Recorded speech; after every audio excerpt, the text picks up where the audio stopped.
Well, welcome everyone. We're so excited. This is our very last gathering for 2024 and opened it up to the whole community. So it's so good to see some familiar faces and some new faces to the community. We're so glad to see you here today and just to kind of ring out the year together. And so wanted to just do this. Hopefully we can do this maybe a couple times a year and just have this opportunity to see and talk to one another face to face. It's a fun thing that we can do in the writer's block. So welcome again to everyone, and just wanted to give everyone maybe an opportunity just to introduce themselves.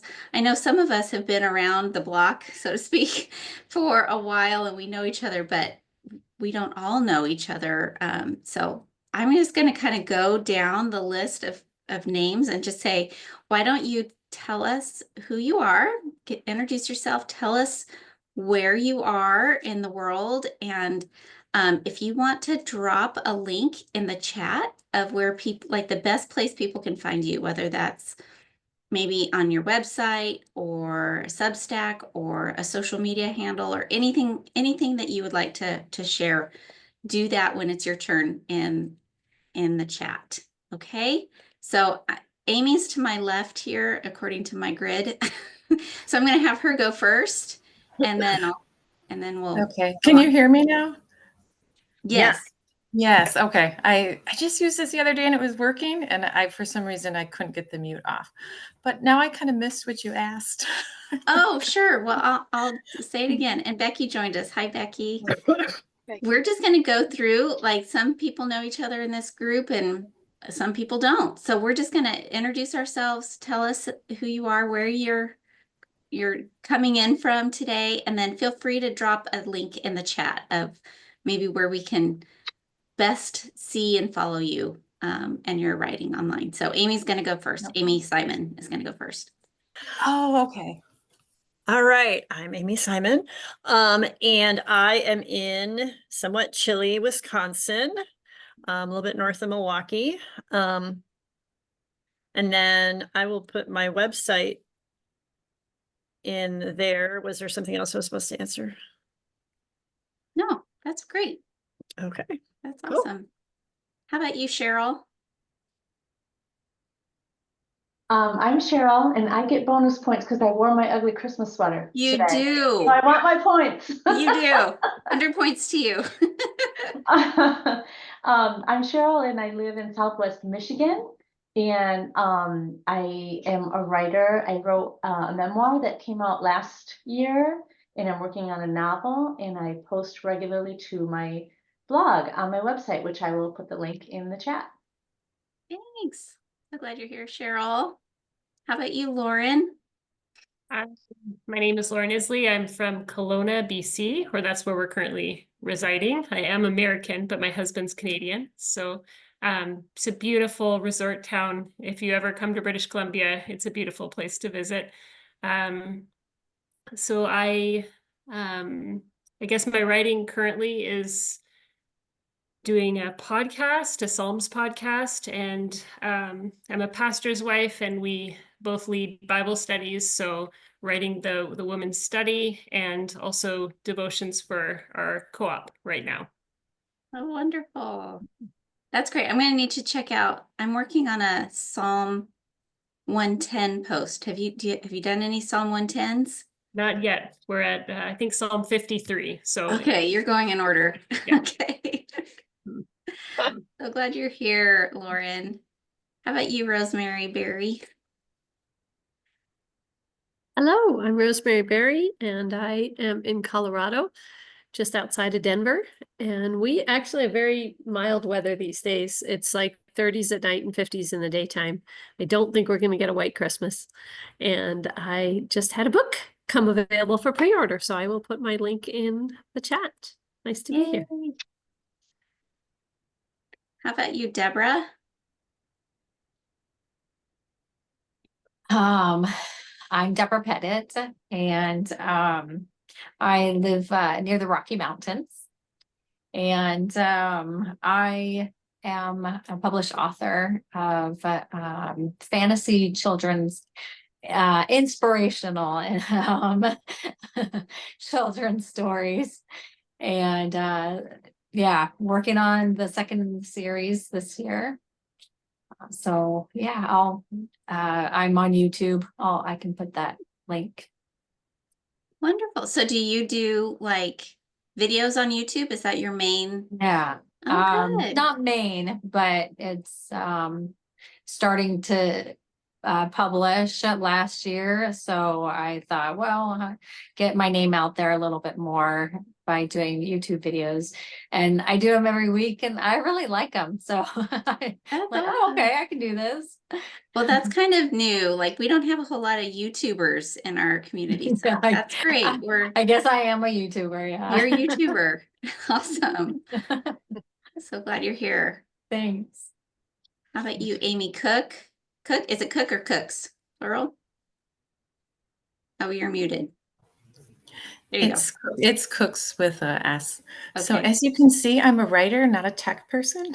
You can even see my background is, I'm trying to keep it covered because it's me. But my camera wasn't working for a while and I had to uninstall Zoom and reinstall it. And now I have the background, but the video's working, but not. Anyway, That's so fine. it's Amy, it's AIMEE actually. And I have a website for single parents. That's just my name, amycooks.com, and I'll put that in the link. And I also have a book on rebuilding your life after divorce. And I just also try to break out into other things. Like I even have a gardening article. It's more of an essay on gardening. But I just really enjoy writing and I find it fun and inspirational. Great. We're so glad to have you here. And Amy was just featured in our Meet Your Neighbor spotlight. So we're glad to see you, meet you. How about you, Kathy? I'm Kathy Giles, and I am in upstate New York, Buffalo Bills country. We had a little bit of we kind of had a white Thanksgiving, but but it's gone now. So, although I think there's more coming. So, I work for a church, so a lot of my writing is communicative. But I do have a blog on my website is my name, kathygiles.com. And I just took the writer's block course on writing a book proposal. So I have a book proposal in mind that I'm working on and see where we go from that. It's nonfiction, which I didn't know was my niche, but apparently it is. I write a lot of family oriented stuff. And I also teach ladies Bible study. So there's always a lot of study and stuff to do to be prepared. That's awesome. Glad you're here, Kathy. And Becky. Becky, you've seen her around the block. She posts our scriptures and our writing quotes for us all the time. Yeah. Yeah, so I've been here since the beginning almost, I think, pretty close to the beginning. So I really like the group. I am the writer and publisher of the Porch Chair Prayers book series. They're all devotionals. My son is the one that helps me get them out on Amazon, and that we self-publish. And so we've got 4 books out. We have enough for a 5th book, but we just haven't had the time. It's hard to get him. He's on break now and he's doing several other things. And he just finished doing his clearance for a job for the summer. So it's hard to get him nailed down to do that. But this year I've added doing the newsletter, and I did it faithfully. We do it faithfully every 2 weeks or twice a month. So sometimes there's like one extra week. Since we started it, probably like back around, it was earlier than June. So like before May at least. So we've been doing it for at least 6 months. And even when I had like my meniscus tear and was just sitting in the chair, we were still able to put that out. So it feels good to be able to do that. And then the social things. And I love to just pass my books along too. It's one of the things. I put them in the book box in the front of the neighborhood. And I just started working out at a gym, and I've given them to 2 of the swim ladies and one in the cook, one of the ladies at the cafeteria counter. And sometimes you get a nice note and sometimes you don't hear anything, but it doesn't matter. The point is that I'm doing what I feel God calling me to do and sharing that. And if it's read by 1 or 2, that's fine. It just, but anyway, so that's my big thing. And right now I'm putting out the ones that I've put out before for the holidays, because that's something that's easy for me to do because I put it in the newsletter then too, but I'll have to get more creative and start writing a little bit more once we get into the new year. And I live in Ohio with my family, so Central Ohio. So that's about it for me. Thank you, Becky. Kara Blondo, are you able to introduce yourself? You're muted and no camera, but there she is. Hi, I'll come in front of the Christmas tree. Wait, do you see me? I can't even Yes, see we see myself. you. Okay, oh, there I am. Hi everyone. How are you? This is typical me. So I missed the beginning. We're just saying Just what we do? introduce yourself and Okay. tell us where you live and anything you want to tell us about your writing. Okay, thank you. And my dog is going to want the attention here in a second. I live in New Jersey. Kara and I were just talking about the fun of living in New Jersey right now. But I am originally from Ohio, also Central Ohio. So I'm sure we've had that conversation before. But I have lived here for 23 years with my husband, our 4 teenage children. And I've taught women's Bible study for like 20 years. So I just really love sharing God's word and how it applies to our daily life as women. And so wherever I can share that in writing is what I love to do, just to try to make it practical and really help women love the Lord and love his word. So that's all. Thanks, Kara. Yeah. If you want you're to put welcome. your website in the chat, feel free to do that, or wherever Oh, sure. you'd Okay. like I'll to do that. send people. Yeah. Oh, thank you. All right. Absolutely. Well, again, I'm so thankful for you all. This has just been a sweet year on the writer's block. It's been fun to see it grow, and it's really great to have people here. I mean, this is what the community is all about. So I don't have a real agenda for today, but just wanted to give us all an opportunity to just talk about our writing. Maybe if you want to share something the Lord has done through your writing this year, or maybe you're looking ahead to 2025 already and making plans for that, feel free to ask questions. Yeah, let's talk. Let's talk about writing and where you're at and maybe even struggles you're having. Feel free, like the floor is open. I have a question for those who are publishing books or recently or long ago or whatever.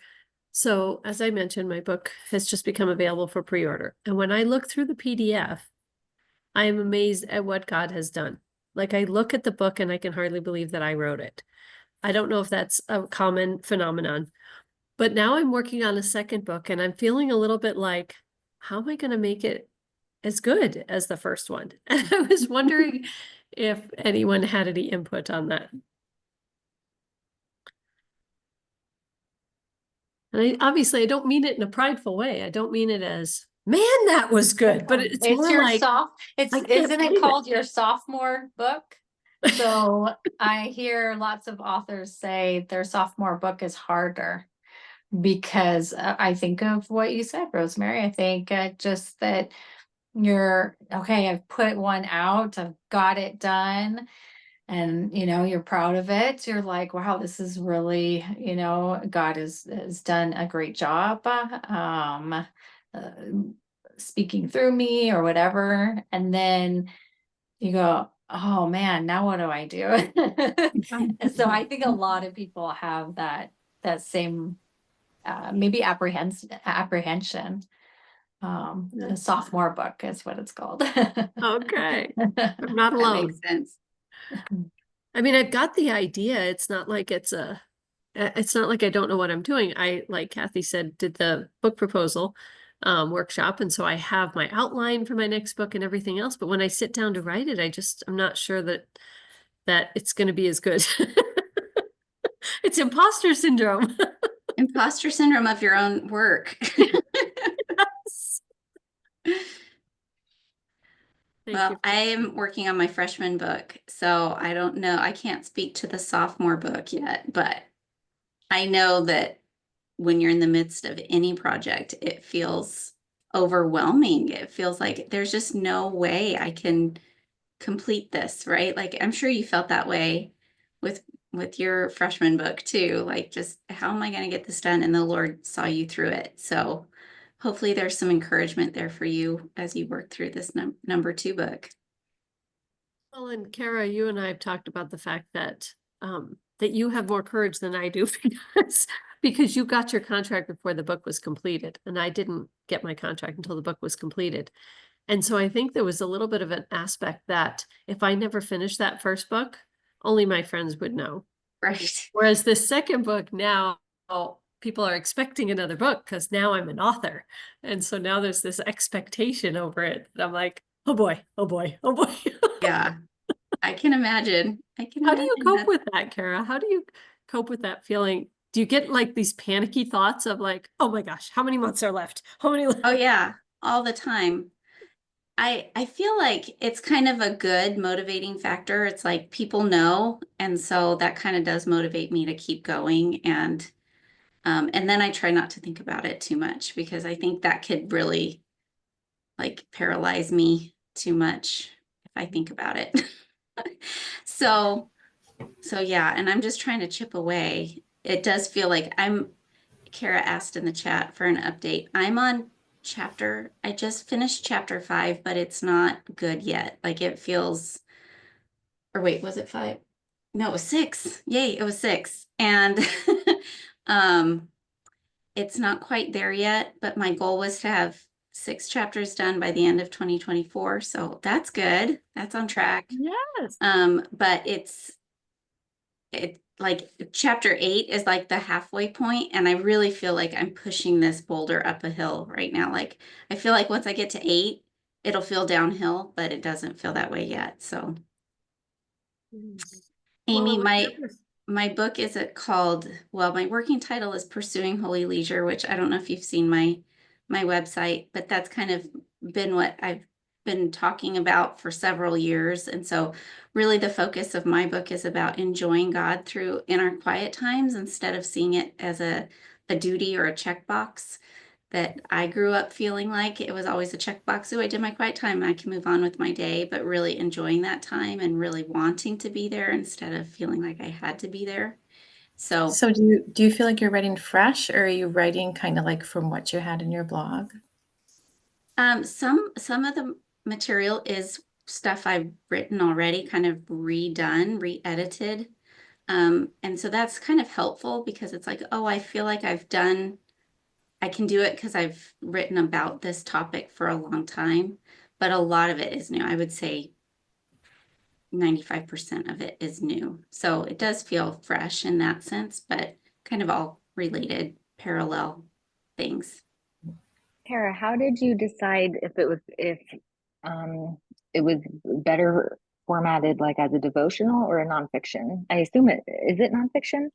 It's nonfiction, yes. Okay. I mean, only because we've talked about the topic before, and I've read your writing on it, and so I'm always intrigued by this, and anyone else can chime in too. Like, sometimes I almost feel like a lot of like the short, something that could make for a devotional because they're less words, but then to turn something into a chapter in a nonfiction book, I'm really intrigued. I'd love to hear that thought process or from anybody. Well, I can speak to that a little bit. I feel like my work it lends itself to being devotional. And so that would have probably been an easier route. However, I heard somewhere along the line that to get a traditionally published devotional book can be challenging. And that really to kind of cut your teeth on more of a nonfiction, if your goal is to be traditionally published, is the better way to go. So that was rooted in my mind at some point. And so, but I think it could have easily become or been a devotional, but then it also felt like if it was a devotional, it needed to be like maybe longer, because it's shorter content, that it would need to be like a full year's worth or something like that. And I wasn't ready to do that. So I don't know. That's not scientific. at all. That was just kind of part of my thinking. I was gonna say, I just finished Jackie Hill Perry's devotion, which is only like 60 days worth. And Okay. then Tim Challies' Pilgrim Prayers was pretty Yeah. short as well. So I don't think necessarily they have to be that way. That's just an observation I'm making. But also those are well-known writers. They published other things. Exactly. Yeah. So they You can know get away that with their whatever they names and want to they're do, probably. trusted already. Right. Yeah, Yeah. yeah. Kara, what's the layout of your book? Like, do you tell, I'm sure by now you have sort of a template of it. Do you start with a story? Is it more, start with a scripture? Like what's the format?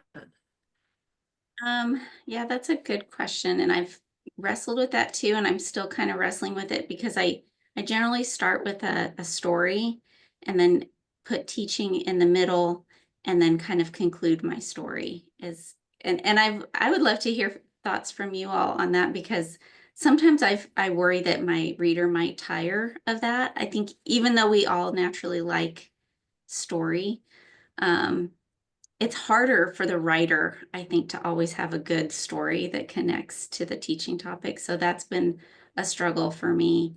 And then often I look at books and I'm like, writers just like jump into it. Like I look at prescriptive nonfiction books and they just start, there's really not always this lead up. And so I admire that. And I would like to do some more of that. And I don't even know if I necessarily have to follow that same template for every single chapter, but often I lean towards that. Ooh, very cool. What do you guys think? Do you guys like that kind of template, or do you like to just like get right into it?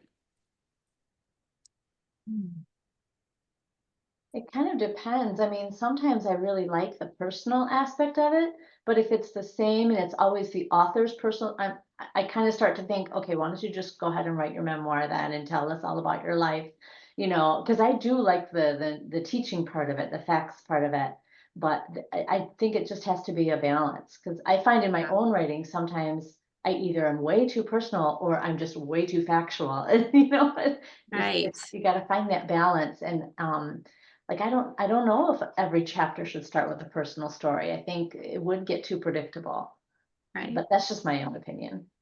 No, Kara, are they like, personal stories or are they other people? Like, here's a story from Corrie ten Boom's life, or here's a story, or are they all your personal stories? I think they're all mine so far, but part of that too is like I'm kind of nobody knows me really. And so part of it is like I want people to get to know me as a writer and feel like the know like trust thing kind of comes into play. But yeah. And then also like there's a part of me that's always like, well, there's some stories that are so familiar to every believer that I'm trying not to be predictable in that way too. Like the Corrie ten Boom reference you made, like I love Corrie ten Boom, but I think everyone knows those stories pretty well. I don't know, maybe. And sometimes they're just so perfect, they work so well. It just you don't care. You're gonna Right. put that in Right. because it illustrates your point really, really well. But yeah. I think as a reader of nonfiction, like when I'm reading fiction, I will read several chapters at a sitting. But for especially for like prescriptive nonfiction, I like to one chapter at a time and kind of chew over it. So I don't mind so much if it's a similar format because I read it differently than I do if it's a fiction work. But I agree that as a new author or as an author that a lot of people don't know, even if they're your personal stories, every reader is going to look for themselves in Mhm. your story. And you'll get a lot of, oh, that's me too, or oh, I didn't, that kind of a reaction where we as readers insert ourselves into the story. So I don't know necessarily that it's a bad thing to have a template like that. Yeah. I Yeah, appreciate I was going to say exactly the same thing as you, Kathy, that I like stories. I think it connects with people. And I also think like if you can find a way for people to put their own stories within your story somehow by asking questions or I think that's helpful. But I like the connection of stories. It makes people real. Yeah. When people ask me the genre for my book, I say it's story-driven spiritual self-help. Hmm. Because Okay. I illuminate every point with stories, and they're usually not about me. They're usually about other people. But I just pull in stories because I'm a big reader, biographies and biblical stories, and just all different kinds of things to say, so you see how this, played out. And because that's how I learn best, is I might remember the story, but not remember the whatever the teaching behind it, but I remember the story. And then that helps me to remember the teaching. So, Yeah. so I love stories. That's my opinion. Yeah. You called it story-driven what? Story-driven spiritual self-help, Okay. Yeah. because that's how I learn. So that's how I write. Good. Where do you shelve that in the bookstore? You know, they always tell you, think about where your book's going to be on the shelf. Yeah, I mean, in Barnes and Noble, it's just gonna be in religion. In a religious goods store, it'll be in spiritual. But it is true because there's a lot of biographical stuff in there, not autobiographical, but biographical stuff in there. So technically it could go in biography, but I would shelve it in spiritual growth, spiritual formation. Yeah. That's good. I should look on the back of the book and see what the publisher put, because nowadays they put it above the ISBN. They put a little code there, or a little couple of words there. I should look and see what they put there. I don't know. Well, and we're talking a lot about books, but not everybody's working on books. What other things are you all working towards? I mean, some of you may be building blogs and platforms, and what other, there's more to it than just books.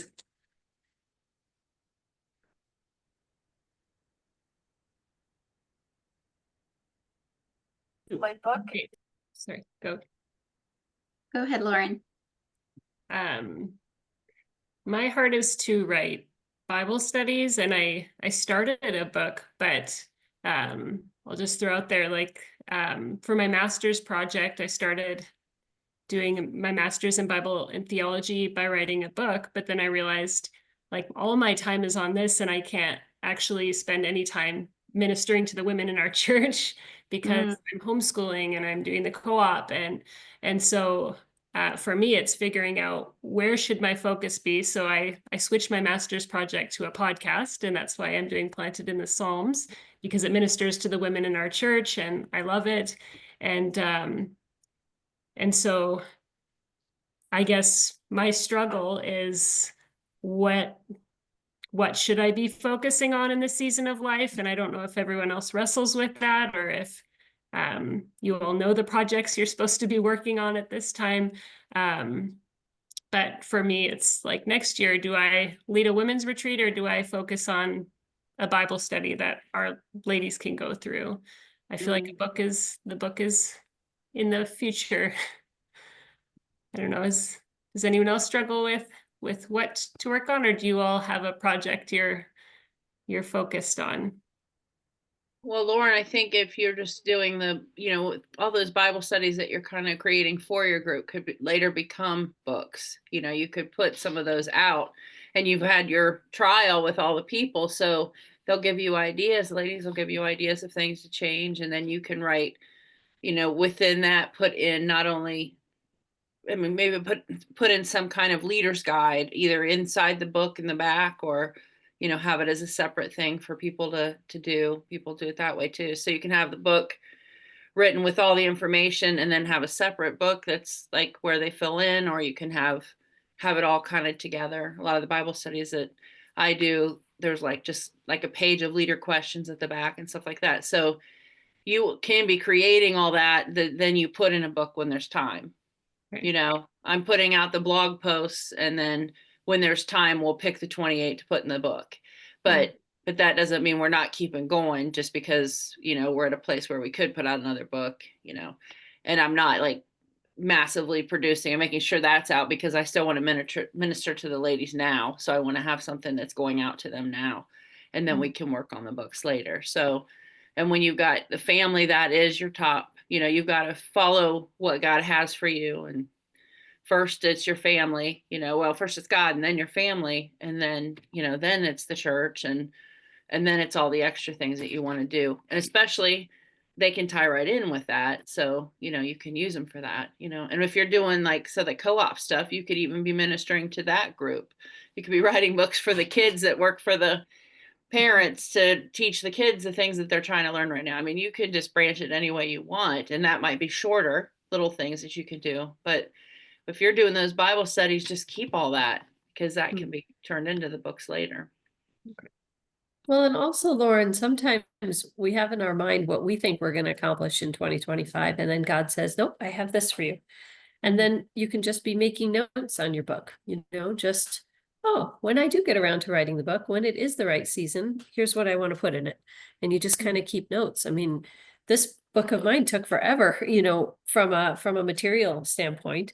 But when it was time, it was time. And then it all came together, and you don't have to feel like you're not a writer if you don't have a book. Like I did for a long time. I'd like, oh, well, I can't, I'm a writer, but I'm not an author. And it's like, no, you're a writer, and you're doing it, and you're authoring things, and God's going to put in front of you what he wants you to do. And then you just be open to it and not be like, oh, I'll work on this, and it's amazing where he'll take you. But that you're a pastor's wife. I'm preaching to the choir. You enjoy your podcast? Is that really life-giving to you? Yeah. I did it as a project for my master's degree, and I just loved it. And I love studying the Psalms, and I love praying through the Psalms and memorizing them. And I love the whole process of planning the episodes. And so yes, I found a love in podcasting. I don't do well with social media, so I mean, just figuring out how to get your work out there, that's been difficult. But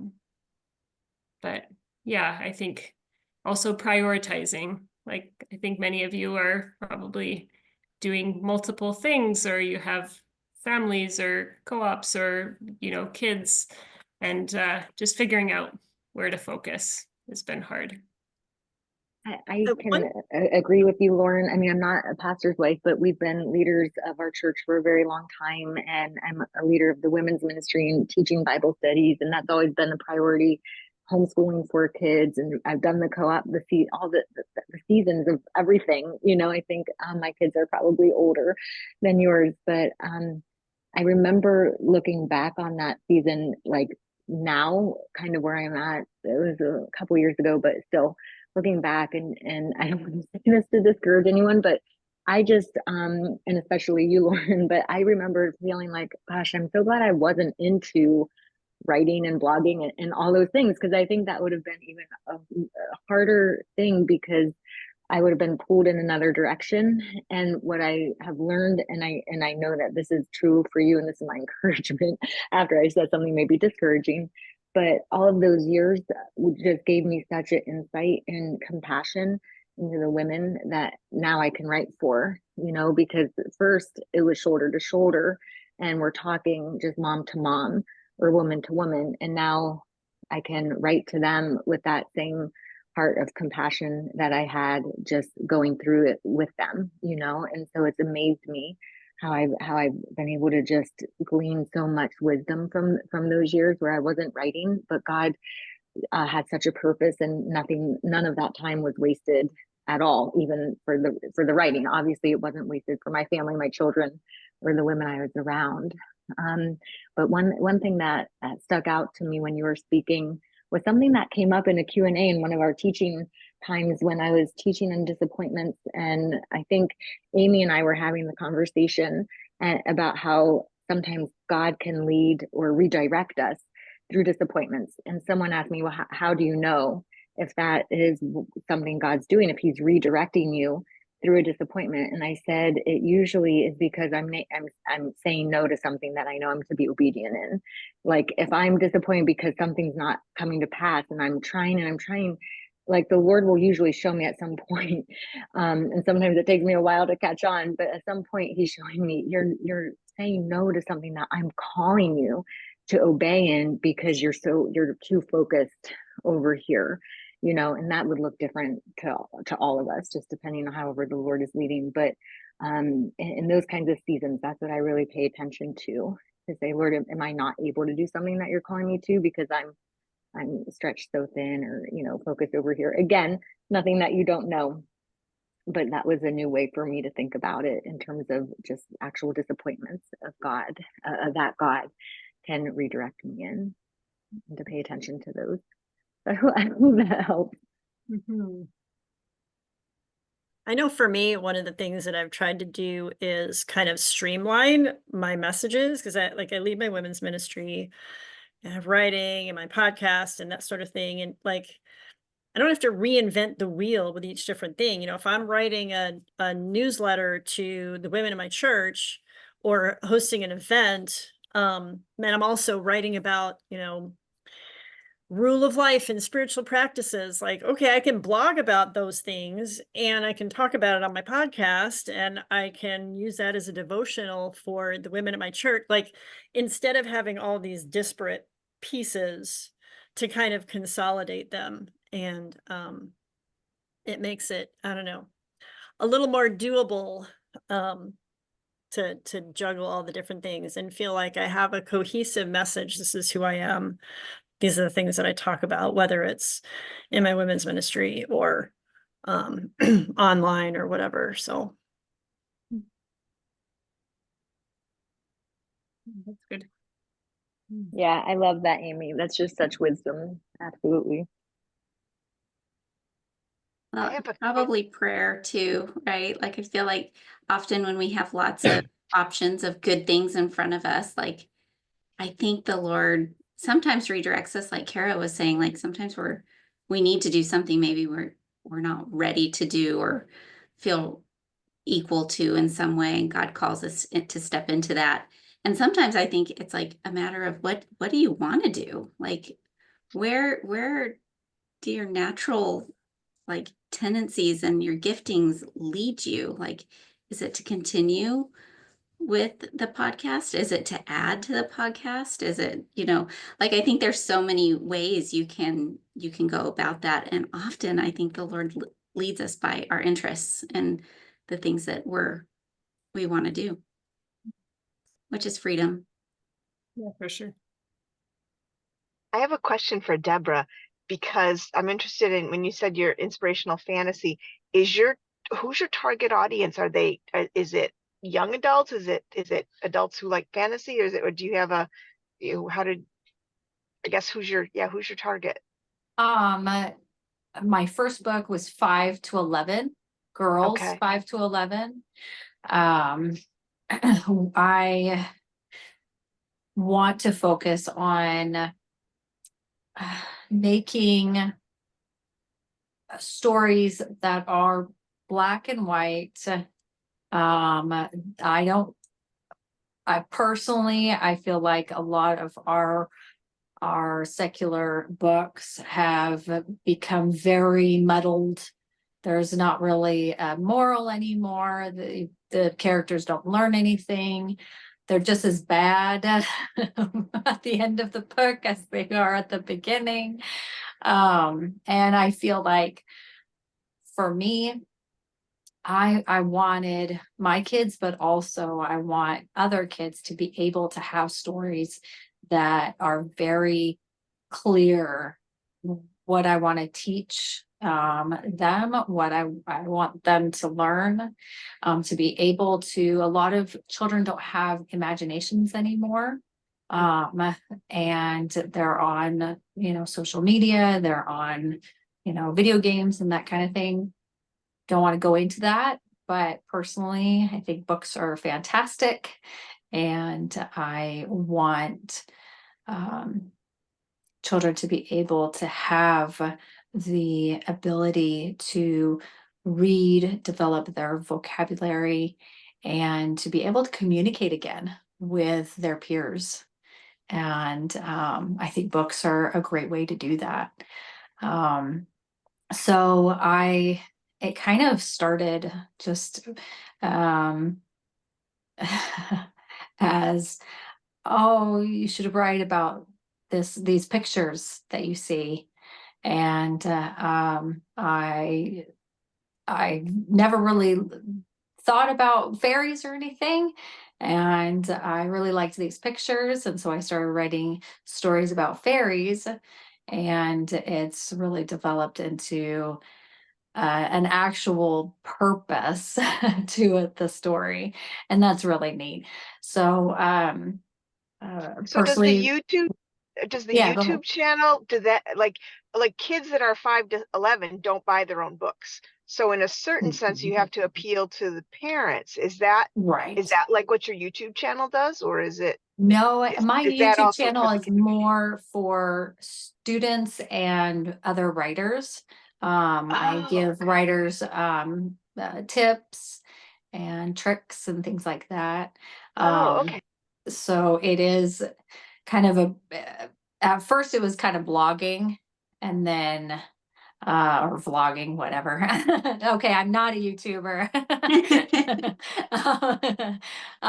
But it's kind of morphed into writer's tips, and I give them very simply. I try to be really super basic, so that when kids do come, they can watch my videos very clean and easy to understand. So I have really, it's been so neat to see God has actually helped me to inspire other girls to become more writers. Like, it's so cool.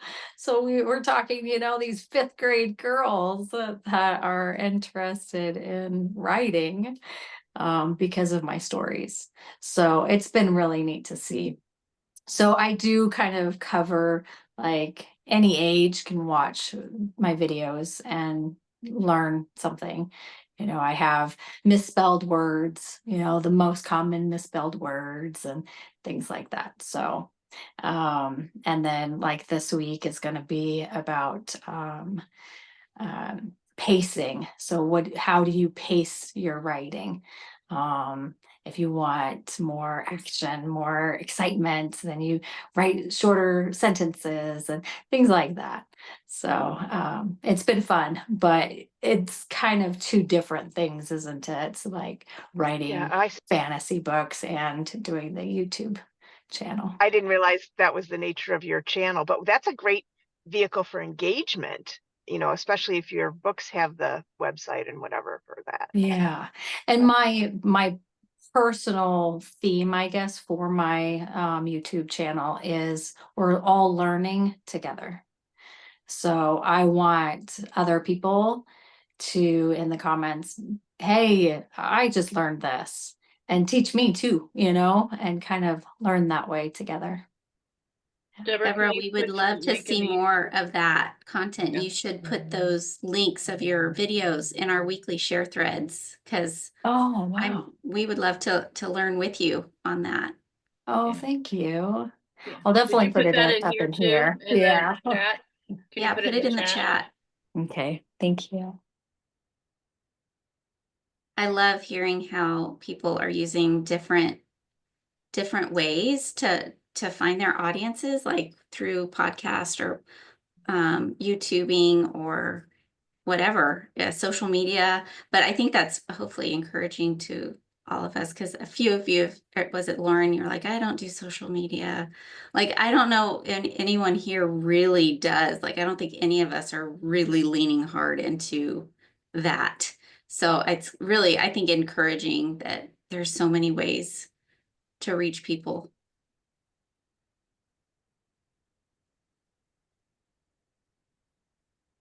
What else? Who has, I bet Cheryl is probably on this ball, but thinking towards 2025. Cheryl's like, she's like the straight A student among us. I'm sorry, I don't. I've got you fooled.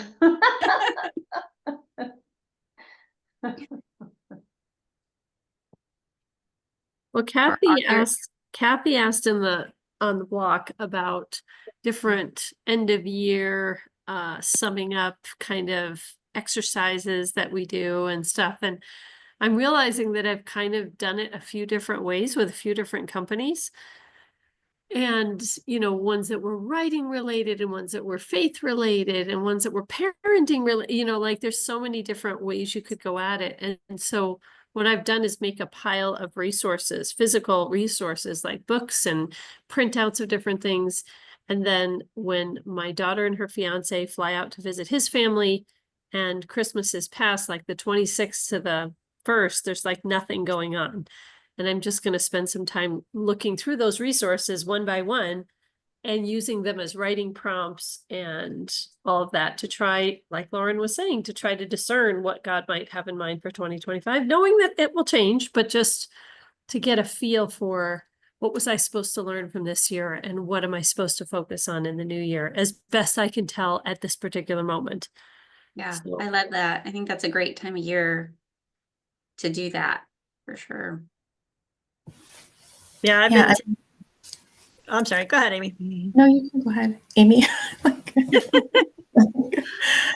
I have been taking a break from doing my podcast from Thanksgiving until the end of the year to just kind of take some time to sort of breathe and reevaluate, like, okay, how is this going? What's working? What's not? I really like Carla Colahan, the Inspired Foundry person. She does this Creatives Almanac. It's kind of like a business planner sort of thing, and it includes kind of some reflection as well as planning for the new year. And yeah, so I've been having fun kind of looking at, I did a survey of my podcast listeners too, which was sort of eye-opening in some ways. Like, I think the things that I have been offering, like coaching and stuff like that, I think would help my listener, but I sort of had the light bulb moment of like, a lot of them just aren't ready for that. Like, they don't have a budget to hire a coach, you know,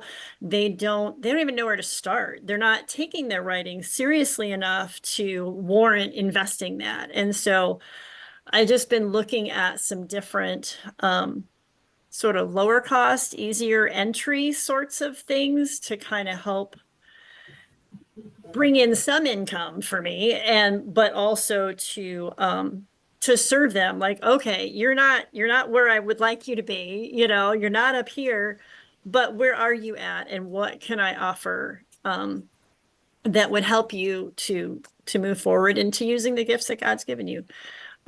So yeah, that's been interesting. And so I have a lot of projects to work on. So Probably more than I can bite off, but you got that, you came to that through using Carla's resources. Is that what you were saying? I don't know that that was through using her resources. I like using her resources, but a lot of it was I did a survey of my listeners, my podcast listeners, just 2 questions, like, what are your obstacles to hiring a writing coach or working with a writing coach, and what are your biggest frustrations in your writing right now? And had some, you know, multiple choice options and then a fill in. Yeah, and so many people were like, yeah, it's too expensive, or I don't have the time, which sort of surprised me. I'm like, you don't have an hour to do it? Like, okay. So maybe, you know, I offer 30-minute micro coaching sessions on a like super honed in specific topic, or something like that, you know. And some people were like, I just don't even know where to start. Like, I love writing, I want to write, but I have no idea what to do first. It's like, okay, let me put together some, here's where you start. You figure out, you take your eyes off yourself and you figure out, what has God called you to do, to write? Who is he calling you to serve? Who is your reader, and what's your message? You know, and just start guiding people through a very simple, no frills, like, don't worry about social media, don't worry about all these other things. Here's where you start. So we'll see. That's great. Maybe you could do it too through Substack. Doesn't Substack allow you to do sort of like a paid, like some sort of paid group coaching or something like that? I've seen another writer do something like that. There's a paywall to get to her and her coaching. Yeah, you could do it through Substack. Pardon me. Or just schedule. Yeah, Or schedule it. Yeah. yeah. I'm Or Amy, curious what if about, other people here have done different kinds of writing coaching. Like what ideas can we throw at Amy of writing coaching, things that we've experienced and what's worked and stuff?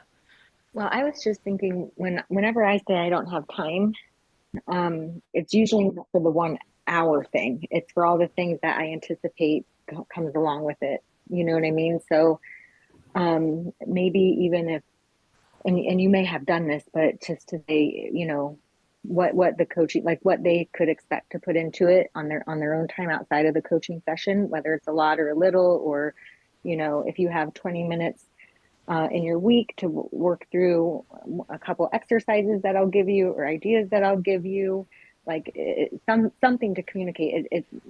They're not signing away all their free time, but I often will say no to things because I'll say I don't have time, but it's not the 1 hour that they're asking of me. It's what I think all the other things are going to be, That totally makes sense. Yeah.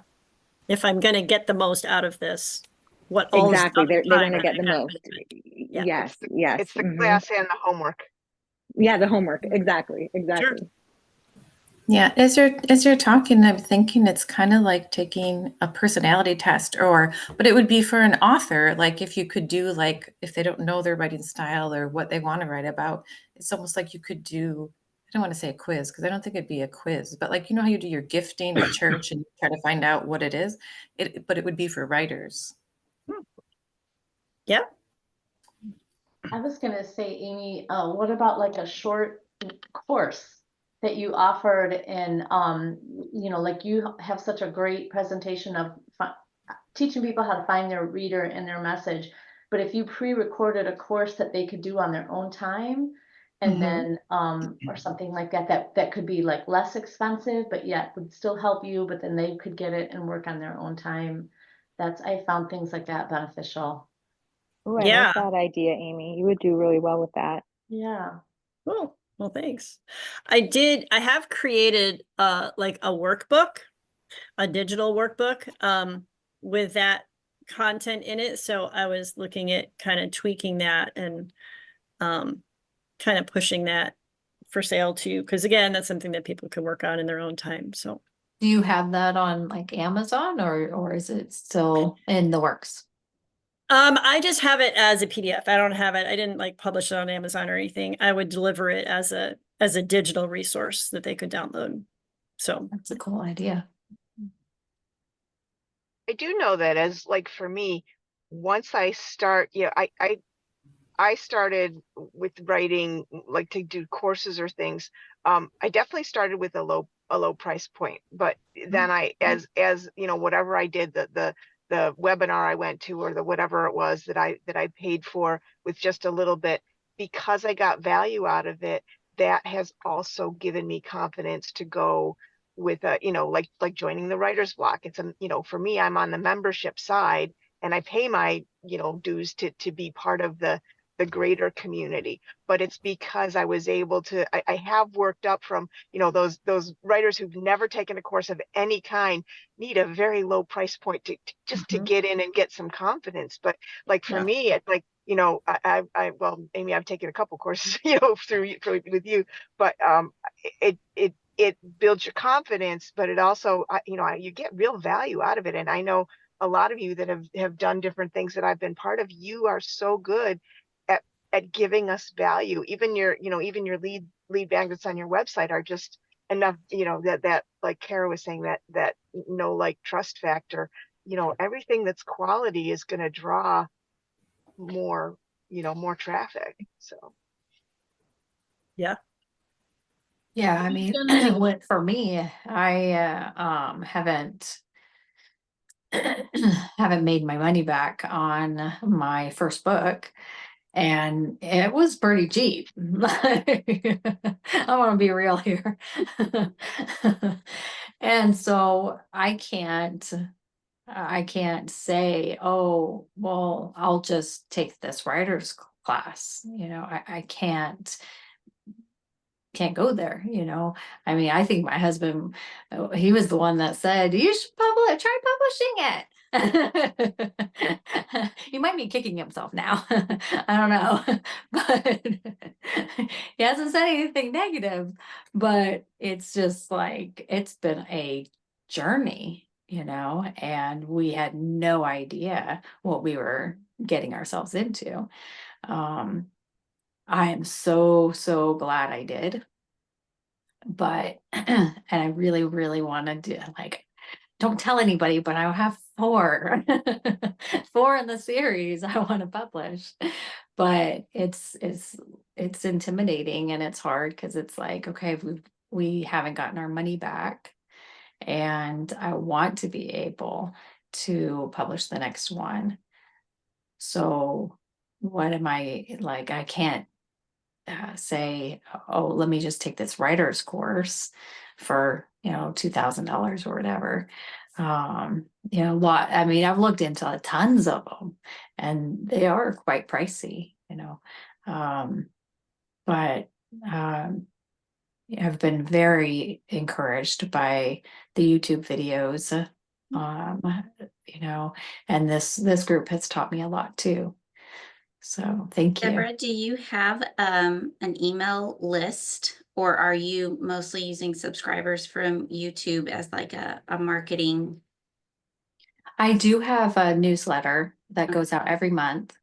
The list is small. There are so many things you could do that could, like, maybe think about how you could connect with another like similar writer with a parallel kind of genre, and see if maybe you guys could trade resources or guest host on each other's YouTube channels, or, you know, like borrow other people's audiences as a means to like get your work out there. Yeah, to more people. I have checked into a number of them.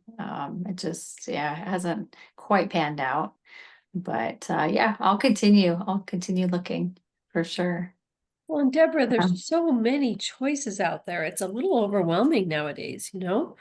Like it used to be back in the day when I first started writing, there was, you know, maybe a workshop at the local university, and there was a children's bookstore that had a writer's workshop or whatever. There were like 3 choices. Now there's millions of choices.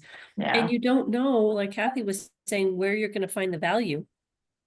Sometimes they're full of value, and other times it's like, yeah, like you've already published a book. So some things are going to be like, yeah, that's old hat. I know how to structure my sentences and, you know, make a story, have a story arc that goes beginning, middle, and end, and all those kind of stuff. So you need that like intermediate thing that's just going to be just perfect for you. And I think to Amy's question too, it kind of made me think that the more that we can see that value ahead of time, with Sam, like you said, Amy, maybe a 20-minute, you know, coaching thing, or I like the idea of having a package that I don't have to commit to going every week. I have a coaching appointment, and then I write and do my stuff and do my whatever. And then when I'm feeling like, okay, I'm dry or I'm confused or I'm overwhelmed, then I use one of the other coaching appointments in my package. And I don't know if that's how you offer yours, but that has helped me. Sure. I like that idea. Yeah, I recently put together like 3 different specific packages that, like, okay, this one is for finding your reader and message. You know, this one, it's 3 sessions and here's what we're going to cover. Here's what it includes, blah, blah, blah. Here's one on, you know, content planning, you know, and it's 1 session and includes some Voxer follow-up and things like that. So yeah, that seemed to make sense. Do you have a list somewhere? I haven't explored your website, but have you a list somewhere of, here are the things that you could choose for us to talk about? Like you can book a session and I'm qualified to talk to you about any of these dozen subjects. And then people could just say, look, here's what I need help with. Like they feel like they can do that. Yeah, I've got that on my coaching page on my website. Yeah, I'll look into that too. I'm interested. Cool. Yeah. I mean, I found my coach on the writer's block. It was, you know, Melissa Smith, and it was because I, like Kathy was saying, I saw the value that she gave in her teachings, and and all these different things. And then that way I felt comfortable that she's not going to push me, or she's not going to be like, you haven't done blah, blah, blah this week. It's not like that. It's, like you get to run the coaching thing. They're there to help you make your life better, And so I got to be comfortable with her first before I ever shelled out $1 to work with her. So yeah, it's a process. I was going to ask Deborah, have you ever tried to be on a podcast? Which I am attempting right now. I have 2 that might be lined up for 2025, but I'm just thinking that's a way to promote your book too.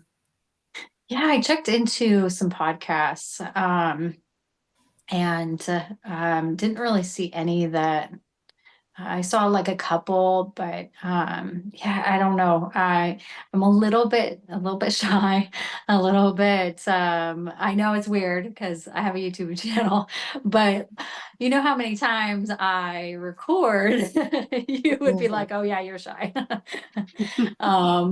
I record it. I go, no, erase it, do it over.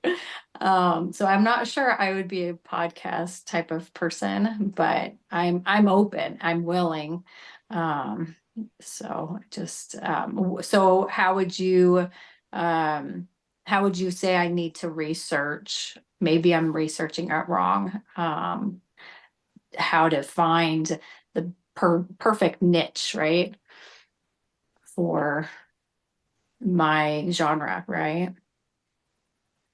Amy, what do you think? Yeah, well, and I've gotten a lot of rejections too, but I've just like researched like who had single parents on in the past that might be open to having, talking about single parenting and biblical single parenting. So for you, I'm thinking though, it's really hard to find good literature. So anything that would be family like oriented and maybe not even necessarily Christian, but like something that would be family oriented where you're looking for, good literature for your children. Because you just gave a little speech before. It was really good.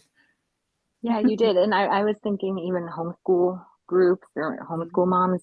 There's a Facebook group that you can join. I think it's called Christian Podcast something. I can find it.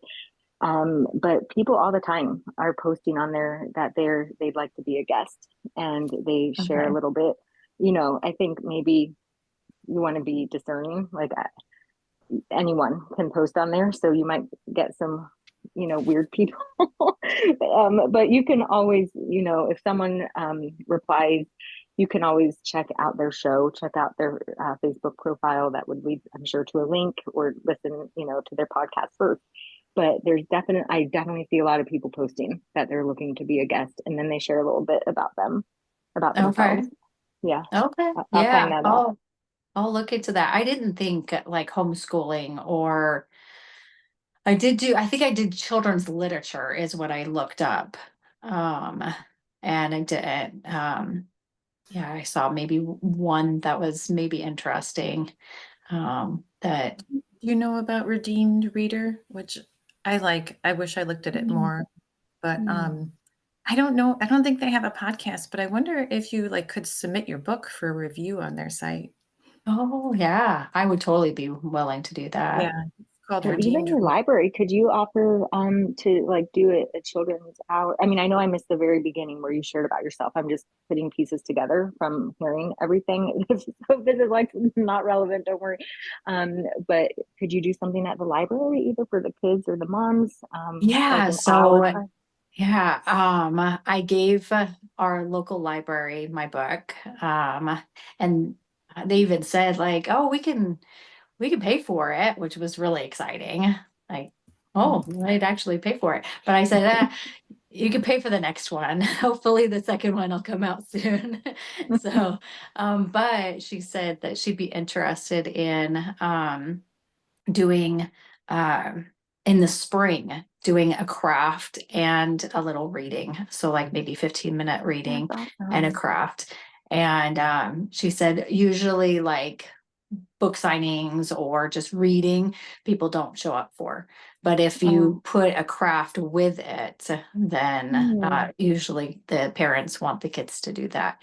So That's really hopefully, cool. And Yeah. even homeschool co-ops. I mean, you could do the same thing. Like we're talking with someone who might be sharing with us who she offered to do a whole thing for the homeschool co-ops where it's like meet the author, like writing with author. You already have the fifth grade girls who are being inspired. I think that was you saying that, right? Or on your YouTube channel with if you share grammar things or how to write. I mean, you could do so much in your local community that then you never know Yeah. how that could branch Yeah. out. Yeah. We, so I did a reading and a craft with a homeschool group. I've been to, I think, 9 different events where I've sold the books or had book signings, things like that, Christmas craft events, that kind of thing. What else? Yeah, it was really funny. On my launch day, they had an event here in town and it was Hawaiian themed. And so I got to sell my book there on my launch day, which was really neat. That was very special. Sounds like But you're yeah, doing so many of it's the right things, right? Like you're doing the yeah, right it's things. You're just a sewing. lot, and Yeah. you all know it's just a lot of work, Mm. and not a whole lot of payoff, so far. But I also know that, like, even just the YouTube channel, you have to do a good year before you can really see some payoff. And I'm willing to put in the time. I'm willing to, I was thinking about Amy. I was, looking at you and saying, you know what, it's not a race, right? It's just you can take your time writing your book. You can take your time doing these things because it's God's timing. And so I'm not upset about it. It's just a lot of work, and that's okay. Yeah. Yeah, I think like Rosemary alluded to it earlier. It's no longer, you can't just be a writer anymore. You also have to be a marketer. Yeah. It just kind of comes with the territory. But I think you're doing a good work, Deborah, and you're sewing and you're being faithful. And I would just encourage you to keep writing. Do that second, third, and fourth book because I think there's a critical mass feature to it too. And when people like I shop for series books. Like I want a series for my kids because I want them to be in books for a long time. Like I'm doing everything I can to keep them off of screens. So as a parent, like I think that's a real motivating factor to me too. So keep writing. Thank you. Well, I've written the 4. Oh, you've written them already. That's awesome. I just haven't. I'm editing the second one, and I haven't edited the third or fourth. We'll get there, but yeah. I want to continue writing and honing the craft, but also the marketing is. I'm learning a lot for sure. I know our time's running kind of low, but fast. But has anybody used Patreon to be a base for, like, it's not well. I have a friend who's he's a worship pastor and he puts out albums, and so he has a Patreon page that he'll release the album, and then like people who've supported him get a cut before everybody else does, or they get something, there's they get perks for supporting him. And some people do it $20 a year or something, and other people do like a consistent, just kind of a support type of thing.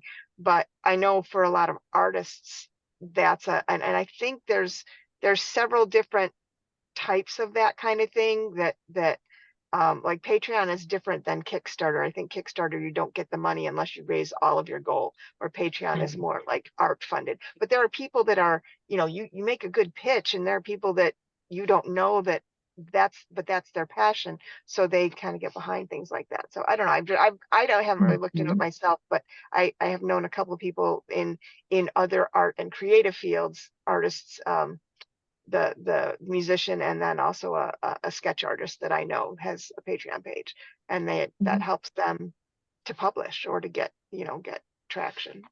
You can do Other that. authors for sure do Mhm. Patreon. I know authors do. Yeah. You can do that on Substack too. You can use, instead of charging for certain material, you can keep all your material free, but offer people the option of just supporting you because they believe in what you're doing, and they can give whatever amount or not they want. And yeah. And learned that ConvertKit from you and just Kara. created a tip jar. You can add a tip jar to your newsletters, and I'm just thinking about that. Nice. Nice. Buy me coffee. Yeah, Buy me coffee. exactly. That's I've seen that one too. Buy me coffee. Well, I want to respect everyone's time. There are several links in the chat, so you might want to open those as separate tabs before I end this call. Because those disappear. I went You I know. went through and added them to favorites. Add him. Good. We can go back Good and look. deal. Good deal. Well, thank you guys so much. This has been a really sweet time to see and hear everyone's, see their face, hear their voice, and connect in virtual real life. So this has been great. I hope you all have a wonderful Christmas and your hearts are being prepared to celebrate Jesus and his birth. I'm so grateful for you being here in the writer's block, and I wish you all well. Thank you, Right. Kara. Merry Yeah. Christmas. Merry Christmas, Merry everyone. Christmas. God bless you. Bye. Bye. Bye-bye. Bye-bye.